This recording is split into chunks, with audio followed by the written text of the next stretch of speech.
Hillary Clinton reacting to the vote in France over the weekend, congratulating the winner while also seeming to take a swipe at American media. Or what was the swipe all about after all? Here it is. Victory for Macron for France and the EU and the world, she writes. Defeat to those interfering with democracy, but the media says I can't talk about that. Howard Kurtz, Fox News media analyst, host of Media Buzz. How we doing?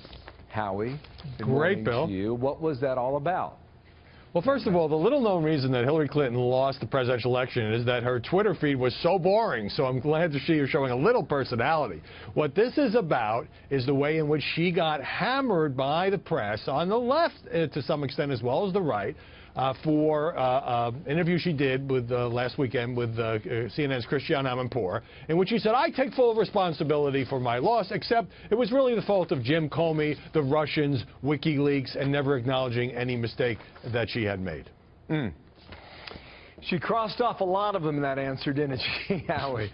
That was something else. You know, when we were talking last week about the Colbert situation, there was another situation over the weekend with Bill Maher, and this was on HBO, and it was a direct shot at the first daughter, Ivanka Trump. And I ask you, when does this stop, or does it?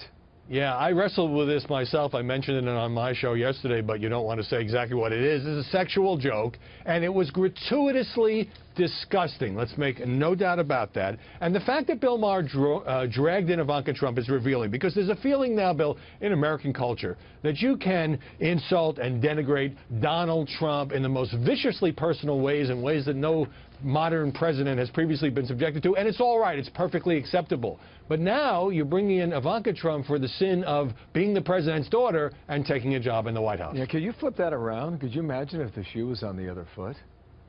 I mean, if these kinds of jokes had been made against one of Barack Obama's daughters, there would be a media explosion. There would be constant front-page stories. Now, Maher floats a little bit below the radar, unlike Colbert, because he hosts a Friday night show on HBO. But still, to do it in this way, and all of these jokes about Ivanka, and you know, I just draw the line. It's not that, you know, it's not that she can't be criticized. She's a grown-up businesswoman who's taken this job. But to do it in such a disgusting way, I think reflects this sort of view that, well, the president's out of control. We need Ivanka to rein him in, to moderate him, and therefore anything that the president does gets sort of blamed on her in a bizarre way.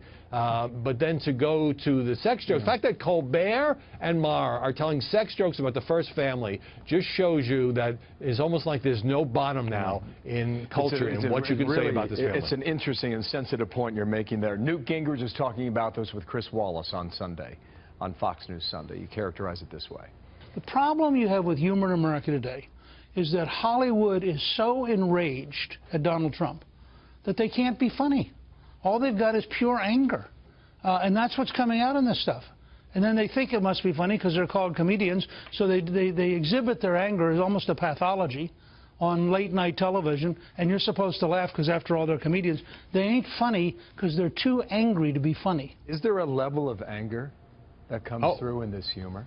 Absolutely, and sometimes anger can fuel comedy in a good way, whether it's funny or not is subjective. But if you look at, it's not just Colbert, it's not just Bill Maher, it is Seth Meyers, Samantha Bee, John Oliver, Jimmy Kimmel. They all take on Trump far beyond the usual sort of jabbing of the president that has always gone on in late-night TV. They all take him on in sometimes serious ways and sometimes borderline funny ways. It is fueled by anger, and it is just fascinating to me, with the exception of Jimmy Fallon, who's kind of apolitical, that all of them now are openly in the anti-Trump camp. And I think that had it been a different target, you would have much more criticism in the mainstream media. Instead, everybody's ha ha ha, look at the latest Trump joke. Oh, he made fun of Ivanka. The one distinction I would draw, HBO, you as a consumer, you have to agree to pay for that service, okay? It doesn't just come into your home for nothing.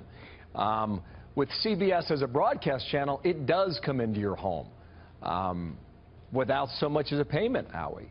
Yeah. They will investigate Colbert on behalf of the government. Does that go anywhere, do you believe, based on the jokes of last week? I suppose there could be a fine against CBS. It was a scripted fine. joke, but, you know, I don't really, not really crazy about the government getting involved. I think, and I don't like boycotts. I think people should vote with their remote controls. If they think the humor has gone into the gutter and it turns them off, then they should turn those shows off. Got it. Howie, thanks. Good analysis. Howard Kurtz there in Washington, D.C.